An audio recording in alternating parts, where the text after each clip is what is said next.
My name is Ben Wilson. I'm a senior technical director for Google, and I'm also the executive sponsor of something we call Platform Intelligence, which policy intelligence is a little bit about. A little bit of my background.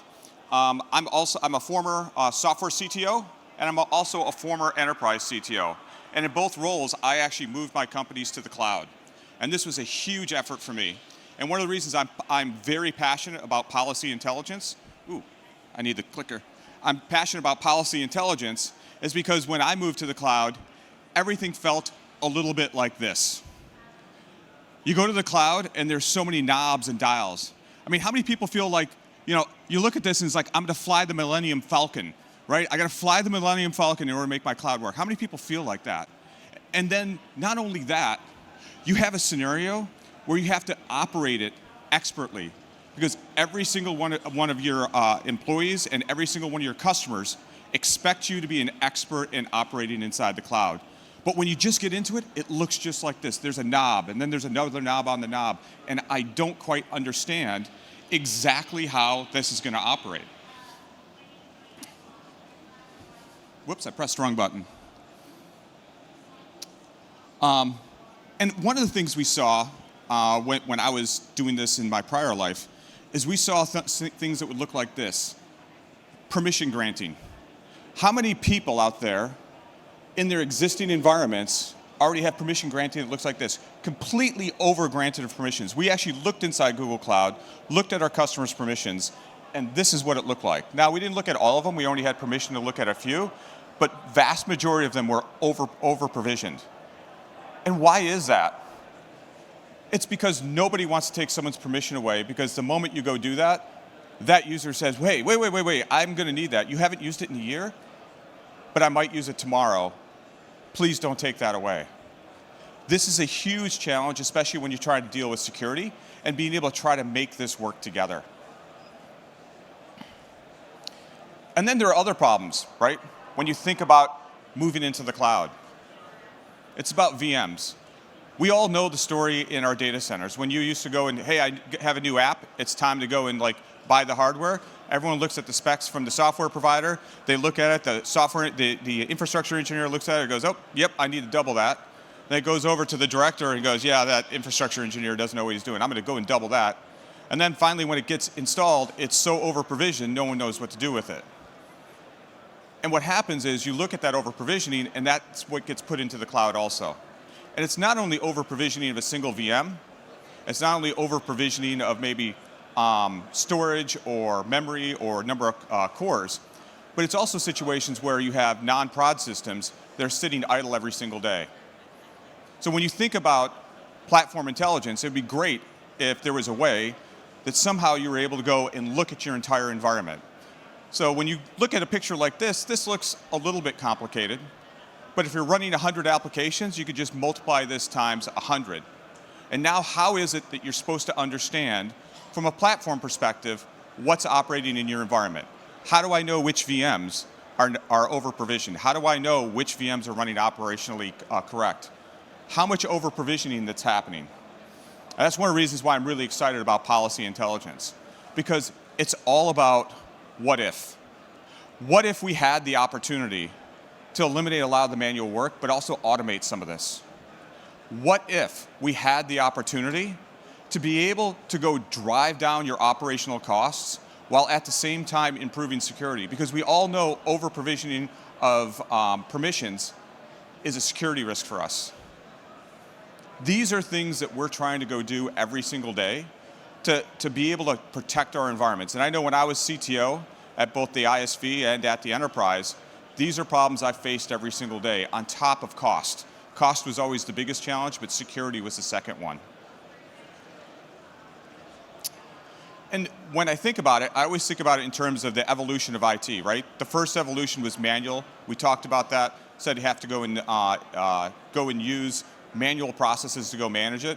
But then we had automation. We had this thing called DevOps that we're all talking about. And DevOps is supposed to help us not only from a provisioning and security perspective, but also from an infrastructure perspective, because we're looking at things as infrastructure as code. And we realize these things are faster and it can help us manage complexity. But what we really need to get into is this thing we call AI ops. I'm not sure I love the term AI ops. I think AI is an important component of it, certainly. But it puts something out there that says, hey, I'm going to go and do something different. And that's what we're really talking about is DevOps is not sufficient today to be able to operate in your environment.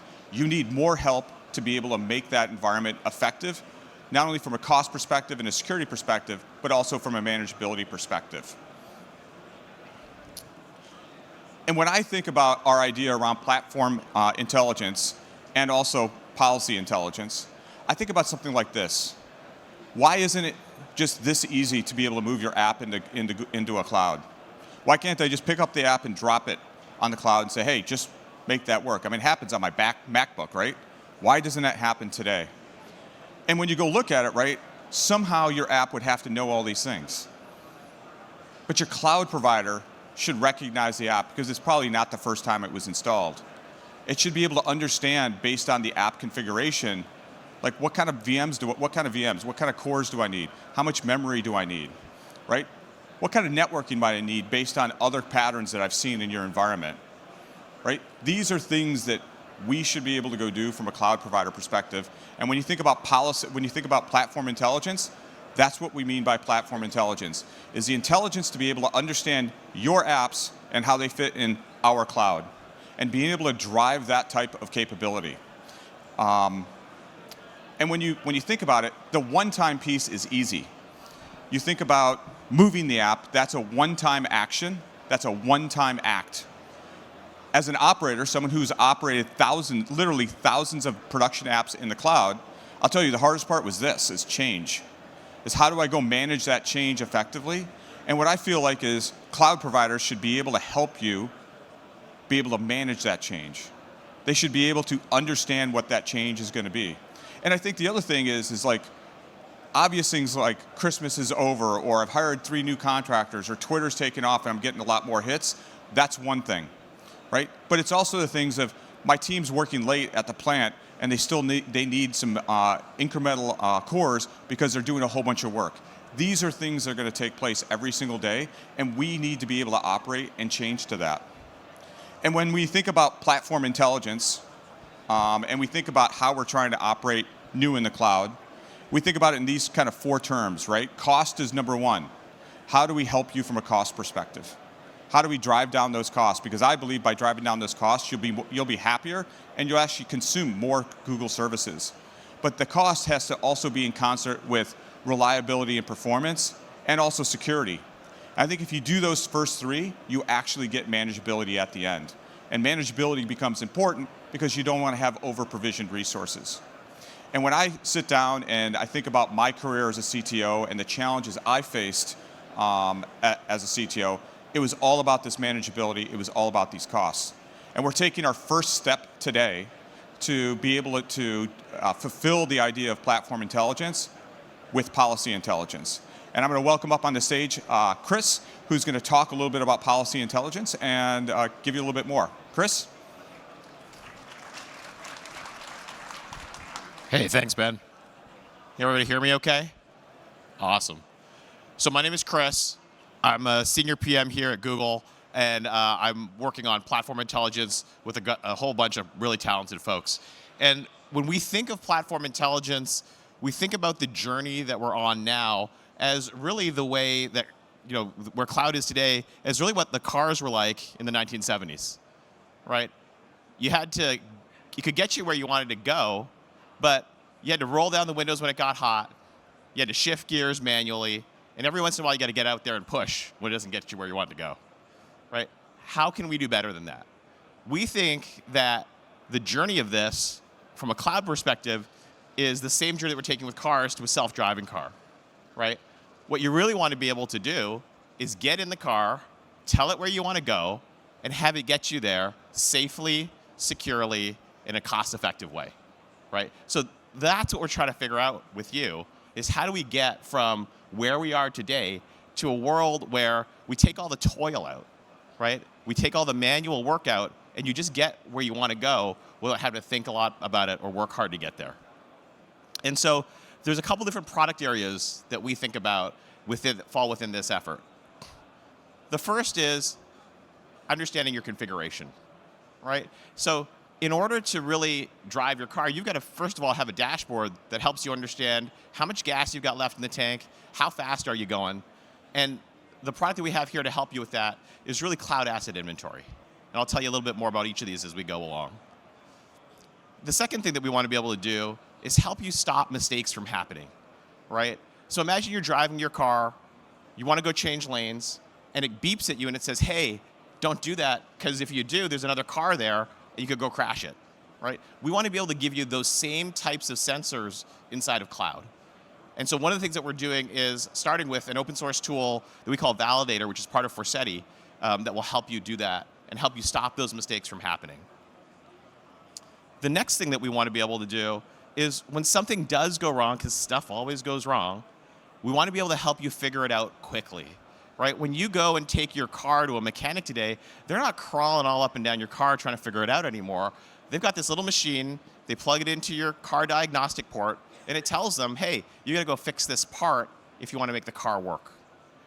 And we want to be able to do the same type of thing for you in cloud. When something doesn't work the way it's supposed to work, we should be able to tell you, hey, here is the area that you need to be troubleshooting in so that we can help you get there. And then finally, we want to be able to help you improve your existing environments and be able to help you do that automatically, right? So when you're in your car and you tell Google Maps where you want to go, it gives you sort of the recommended path, and it also gives you a couple other options, right, for other ways you might be able to go. And you might decide to go pick one of those because you have more information about how to do that. At some point, you use Google Maps enough and you just go the way it tells you to, because it's always got to sort of steer you the right way. So what I want to do now is walk you through some of the details around some of these product areas and really some of the problems that we're trying to solve around them, right? And I think the first one here really is around complexity. There's a massive number of resources that our customers need to manage. As Ben was showing in his previous slides, our big customers have millions upon millions of resources and policies and assets in the cloud that they have to keep track of and figure out how to optimize and make secure.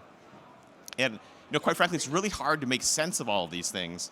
And I know in the past that a lot of you have developed your own tools, in fact, to go do that. Well, I'm happy to say that today we have something called Cloud Asset Inventory, and it takes the chaos, right, that we had in the previous slide of all these wires and stuff everywhere. It kind of looks like you're trying to fix the Millennium Falcon that Ben was alluding to earlier, and it allows you to actually understand it all, right? It's a GA product that gives you a view into all of the resources and policies that you've got running inside your environment. And really the first step for you to understand what you've got, right, is to have a catalog of it, right? You can't reason about it if you don't know what all of it is, right? And so what Cloud Asset Inventory does is it also allows you to have a history of the resources and policies so you can see what's changed over time as well.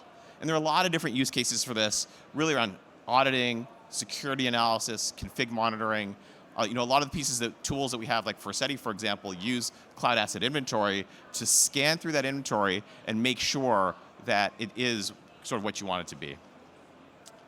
And when we talk about preventing mistakes, I think one of the great promises we had with cloud, right, is hey, we want to take the friction out of the process and let developers move fast, right? The only problem is when you move fast, you can make mistakes, right? And so people have the best of intentions in this space, but look, it happens, right? Whether it's because people are trying to take a shortcut around something, maybe just because they don't know, right? But that always happens. And it's no secret that when some of the biggest outages on the internet happen, right, that it's because of misconfiguration. So I'm going to ask you in the room, has anybody here had a misconfiguration results in a problem in their company? Yeah? All of you who aren't raising your hands, you're lying. All right, I know. Yeah, I see some nodding heads. And that's just reality, right? It's because we're all trying to do stuff so fast in cloud. We have under such tremendous pressure to move quickly that it's just easy to make those mistakes. And really, it's hard to reason about like all the things you've got to think about. So what we have developed is something that we call Validator. And what Validator is it's an open source effort that allows you to put security and governance guardrails in your environment, right? So you can now define rules within Validator put it inside of a central repository. So let's say I want to make sure that nobody from outside of my domain gets onto one of my IAM policies, right? So I can put that rule into that rules repository. And now what I can do is I have that connection now to some of the other tools that I might be using. So we've actually created a Terraform validator that plugs into this repository and allows you to check that set of rules that you've set up, so that if somebody is trying to take, an IAM policy in that example before and add somebody from outside of the domain, actually we're going to stop that from happening before it ever gets in, right? So now you can actually make sure that these policies that you want to help enforce get enforced at the time of actual deployment, so that it never enters into your environment in the first place. Now, I wish that would be good enough, but there are ways around that, because sometimes people don't follow the CI/CD flow. Sometimes people got to go to the console directly. Sometimes people got to go break glass. And so what we also do is we have ongoing monitoring that we provide for you through Forseti, right? And so Forseti can also point at this central rules repository, and the exact same checks that you've been making before somebody deploys something into the environment is also being checked within the environment on a regular basis. And that's really important because, again, not everybody goes in through that same CI/CD flow, and you want to be able to catch these kinds of misconfigurations really, on an ongoing basis. And we then surface those inside of Cloud Security Command Center. Now, as a validator, this effort grows. We want to be able to do checks within more environments, so Chef, Puppet, any of the pre-deployment tools, right? And we'd love to have more people use that language so that we could have that be one place where you write the rule that can then be used across the different tools inside of your environment, right? There's a session, SEC 210, at 3:30 p.m. if you want to learn more about Validator. The next thing I wanted to really talk to you about was around some of the efforts that we have around troubleshooting, right? So we're developing this troubleshooter tool, and I'm going to welcome Vandy onto the stage to help me demo that. But what we want to really solve for, right, is imagine you're the project administrator on a project, and somebody comes to you and says, hey, I have a data analyst, they can't get access to a GCS bucket. And this is a pretty common scenario, right? Anybody ask them, hey, why can't I get access to this thing that I thought I could get access to? Yeah. And so here are all the manual steps that you have to take in order to see if this user actually has access. First, you got to go check, is this person in the IAM policy assigned to the bucket or the project? And then I got to go and say, hey, are they in any of the groups in any of those IAM policies? Okay, but that's not enough, because now I've got to go see, are they in any of the nested groups that are in those IAM policies? And then I got to check to see if all the conditions have been met for them to go actually get the access that they thought they should get. And then I've got to see if that policy maybe should have been placed at the folder level. I've got to see if they have the right attributes maybe in the dynamic group that they were part of. And the last thing is I got to go see if maybe they were blocked because of VPC service control, right? So what we've seen from our customers is this process is so hard and so manual that people end up not actually doing it, right? So this one of the significant causes of permission overgranting is the fact that this process gets so hard that you're just like, you know what? Forget it. I'm just going to give you owner, go nuts, and go do whatever you need to do. So I'm going to turn it over to Vandy now to give us a demo of Troubleshooter, which will help solve this problem. Thanks, Chris. Can everyone hear me? Great. Hi, everyone. I'm Vandy, and I'm a product manager and access troubleshooter. As Chris mentioned, troubleshooting why or why not someone has access can take anywhere between hours and days because of the complexity of your resources and policies. Troubleshooter is changing that. So let me show you an example here. Imagine Kevin is a developer in your organization. He comes to you and says, hey, I'm unable to create service account keys in this project where I do a lot of my development work. What you usually have to do is go review all of the policies in a project, and as Chris was saying, review whether he's in the group and what each of those policies, whether they have the permission. But now you can navigate to Troubleshooter. Very simply, enter Kevin's email address here, the resource in which he's trying to create the service account key, and the exact permission that's required. And with a quick check API call, Within an instance, you can instantly find out that Kevin is unable to actually go ahead and create service account keys. You get that instant confirmation. But Troubleshooter goes a step further. We also explain to you for all of the bindings or the policies in a project, the permission is actually missing. And for some of those policies, Kevin is not even part of that. This quickly allows you to conclude and assign Kevin the necessary permissions, and for other developers like him, by creating a fresh policy and giving him access to create service accounts, keys. Another great use case for Troubleshooter is we know overgranting is a concern in your environment, and you can use Troubleshooter for this as well. Let me show you how. So you recently learned for the same Kevin that he is able to delete endpoints in this project. That really concerns you, and you're wondering how and why that's possible. Again, no more needing to hunt down the policy that's responsible for it. Go into Troubleshooter, enter his name, the project in which he is deleting endpoints, and the permission. And very quickly, through a check API call, you get an instant confirmation that he is indeed able to delete endpoints in this particular project. But even better is I'm going to call your attention to the exact policy that's responsible for it. So Kevin, you have two options. One, Kevin has to make a really good case why he has this permission, or you can go ahead and delete it. Thanks. Back to you, Chris. Thanks, Vandy. So that's just one of the tools that we have in alpha right now. If you get a chance, definitely go over to our demo booth, and you can see it in action and check it out yourself. The next thing I want to talk to you about is the IAM Recommender. And we're really excited about this product as well, because what it does is it helps reduce the risk that people have by the overgranting of permissions. Right? What we've seen over and over again is that because these permissions are granted so freely, that people are essentially setting up a time bomb for themselves, right? People have all of these permissions that they've overgranted to folks, so now when that person's account gets hacked, instead of just getting access to, say, a bucket, they can now have access to your entire enterprise, right? We want to make sure that we protect our enterprises as much as possible by helping them adhere to the principle of least privilege to really get around this problem, right? So the way the IAM Recommender works is we first take a look at what are all of the permissions that were granted to this user, right? And so we see that huge set that typically gets granted. If you give somebody owner, they literally have about 2,000 permissions on Google Cloud.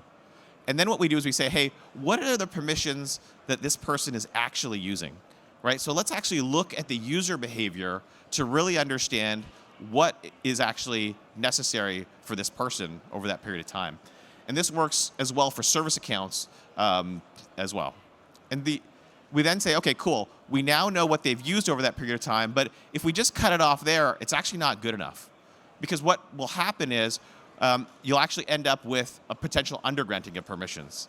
So what we do now is we actually use our machine learning tools and algorithms to actually look at the inferred permissions that this user will likely need based on the fact of not only who they are, but also who they look like, right? So in this case, it could be that Abhi hasn't used all of those permissions yet, but we know that because he and Vandy are on the same team, that he's likely going to need them, and so we want to give them to him ahead of time.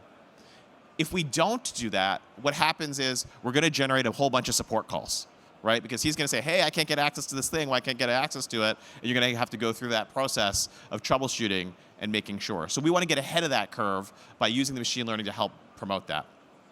So once we understand what those inferred permissions are, we actually then go and we right-size those permissions, right? We know what that is. We cut out the overgranting, and then we make sure that they have the right permissions that they need. And here to show you that in action is Abhi. Hi, welcome. My name is Abhi Yadav. I'm a product manager for Cloud IAM. And today we're really excited to show you IAM Recommender, a solution that we've announced at Next today. So our customers want to grant access to GCP resources based on need, the principles of least privilege, because this helps them reduce their attack surface and stay compliant, right? But what we've observed is that customers are granting a lot more access than what's actually being used. And simply because they don't know what users need. They don't know their intent. And we've not provided tools so far to help them understand behavior in the cloud. So what they tend to do is they tend to grant a lot of access with the hopes that this unblocks their users and they can move forward. And then they understand there's some security risk exposure with that, but try to manage that proactively after the fact. And that's what we want to try to help solve. So let's see how customers control access to GCP first today. So right here in the roles page, we let customers create roles or manage roles, which we call custom roles. These are encapsulated sets of permissions. So you can take a set of permissions that your users would need and put them into a role, and then grant those roles to users with the principle of least privilege based on their needs. We also ship these roles out of the box with our services, which we think are best practices, best ways for you to use these services. And these have permissions bound in them already. Let's take an example of a role that most of our customers use. It's called the owner role. This role helps their project owners get set up with starting creating their resources, spinning up resources, and granting access to other users. Now, what you can see is that this role grants about 1,900 permissions. It's fairly excessive amounts of access that you are giving with this role. And as a security professional, you would probably understand that this is not suited for daily use. It's probably not something you want users to retain for a long period of time. Fine. Let's think about the user we saw in the previous demo. We saw Kevin Fan had a role called Kubernetes Engine Admin role. Let's have a look at this role and see what this role provides.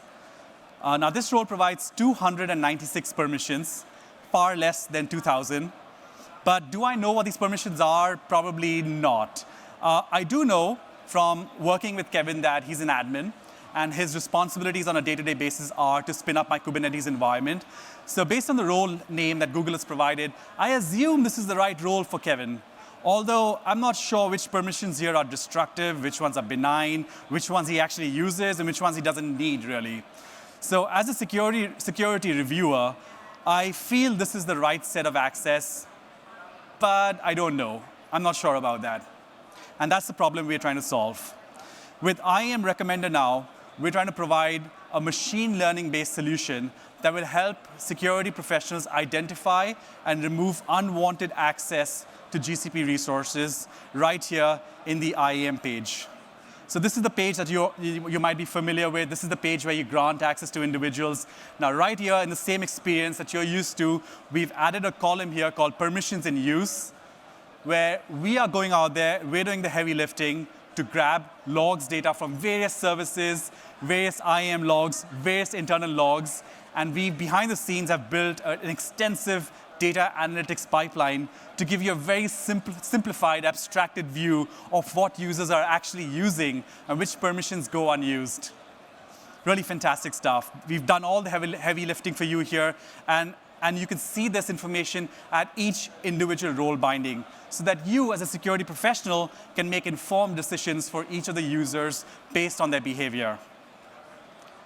Now, this itself is pretty fantastic, but we go one step further. In some of these rows, you'll see that a light bulb has popped up, like for Kevin over here. This means that Google Cloud machine learning algorithms have found a recommendation for Kevin. Automatically, all in the background, it happened by itself. I had to do no work here. I did not need to run an analysis job. I did not need to point Google to a user and tell it to go and look for something. It simply did that for me automatically in the background. And what it's telling me is that there's a recommendation for this user to change his role assignment based on my observed behavior and his usage of Google Cloud Platform. That's fantastic. So as a security professional, I can even click on this to get further details behind the analysis. And so Google is telling me that the right role for Kevin actually is Kubernetes Engine Cluster Admin. And on the right, it's clearly showing me the permissions that Kevin doesn't use today in red. And these are the permissions that he will lose as a result of this role change. But it goes even one step further. It goes through and looks for other permissions that Kevin hasn't yet used. For example, there's a clusters delete permission that Kevin hasn't used. But based on similar users, based on similar observed patterns in the cloud, from our customers, we know that Kevin is most likely going to need this permission as well. We have a very strong level of confidence that this is a permission that he will need in the future, so we are recommending you to include this in his permission set in this new role. So this way, Kevin can move forward and doesn't need to come back to me and ask me for more access in the future. I'm solving it all in one shot. So IAM Recommender also goes one step further and lets you apply the change directly from here itself. If you are happy with this analysis and you think you want this change to go through right away, you can click that button and that change will change Kevin's role down to the lesser role, which reduces the attack surface by 95%. So that's an amazing amount of ROI just for a single step action. Now, this functionality is available today from the UI. If you are a user of Cloud Console, you can do this from the UI itself. But if you are using CI/CD pipelines to automate your provisioning of your infrastructure, we've also provided APIs that you can use the same functionality and automate your and improve your pipelines with recommendations. I'm just going to go over quickly, switch to another project here to show you another feature around recommendations logs. If you feel that you have made a mistake, we keep a complete audit trail of all the recommendations that were applied. And you can see the analysis behind the recommendation. And if you want to undo the action, you can simply hit the button called revert here to undo the change, and this reverts the user back to the previous state. So this is pretty fantastic. But we've taken this even one step further. Service accounts. Our customers have been telling us that service accounts are often an area of issue. These are machine identities that are given to apps and to services that help them access your data in the cloud. Often these service accounts go overlooked during reviews, and most customers don't really know what access these service accounts need. And hey, these are used by machines, so I don't want to break an integration. So what we've tried to do with this solution is to help you identify recommendations for service accounts as well. As you can see here, there's a service account for a logging agent, and this has an editor role. Now that seems pretty excessive for a logging agent. And if I click on the details, I see that there's a recommendation to change the role to a logs writer role. Now that seems like the right kind of role for this service account. And now I have the confidence and the data behind me to make this decision from here itself. There's one last thing I want to show you. There's one more recommendation here for a user named Carolyn. Now, Carolyn is a security researcher, and it shows that she's not really using any of the 400 permissions we've given her. So Google Cloud is giving me a recommendation to remove her role assignment. But I might come back and say, she only comes in once a year to do her reviews, and this is an exception that I will accept. So we provide you the ability now to dismiss the recommendation, and this will create a rule to allow this exception through, and you will not be bothered with this recommendation again. So that, in a short demo, is IAM Recommender. It's our solution for modern entitlement analysis in the cloud, which we provide as a managed service to give you a smarter security experience in Google Cloud. Thank you.